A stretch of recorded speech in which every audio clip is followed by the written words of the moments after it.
বন্ধুরা আজ বাড়িতে রান্না করলাম সিলভার কাপ মাছের ঝাল। খেতে কিন্তু খুবই দারুণ হয়েছিল। ভিডিওটা স্কিপ করে লাস্ট পর্যন্ত দেখো। চলো ভিডিওটা শুরু করি। তো আমি আজকে 2 পিসের সিলভার কাপ মাছ রান্না করব। তো সেটাকে কিন্তু আমি ভালো করে ভেজে নিয়েছি, তোমাদের সঙ্গে সেটা আলাদা করে শেয়ার করলাম না।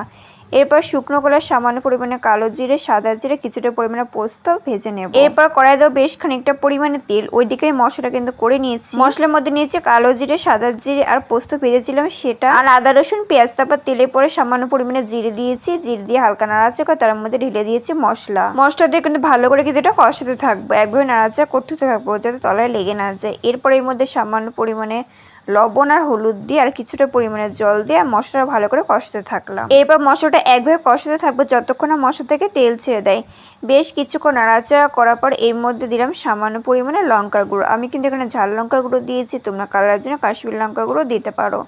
লঙ্কার গুঁড়ো দিয়ে মশলা কিন্তু ভালো করে কষাতে থাকলো। লঙ্কার গুঁড়ো দেওয়ার ফলে দেখতে পাচ্ছ এটা লাল লাল হয়ে গেছে, মশলাটা তেল ছেড়ে দিতে দেখতেই পাচ্ছ। এরপর এর মধ্যে দিলাম বেশ খানিকটা পরিমাণে জলটা দেওয়ার পর আরো 5 মিনিট কিন্তু কষিয়ে নিয়েছি। তারপর সামান্য পরে লঙ্কার গুঁড়ো দিয়েছিলাম, মনে হচ্ছিল ঝালটা একটু কম হয়ে যাবে।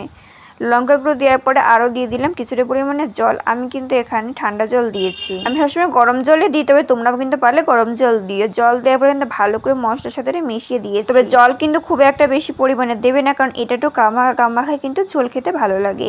এই জলটা দেওয়ার পর কিন্তু 5 মিনিট ফুটিয়ে নিয়েছি। ফুটিয়ে নেওয়ার পর তারপর দিয়ে দিলাম এই যে ভেজে রাখা সিলভার কাপ মাছগুলো দেওয়ার পর কিন্তু ভালো করে নাড়াচাড়া করে দিলাম। এবার 10 মিনিটকে ভালো করে কিন্তু জাল করে নিচ্ছে। ঢাকনাতে লবণ চেখে দেখলাম যে ঠিকঠাক আছে, ঠিকই লাগলো।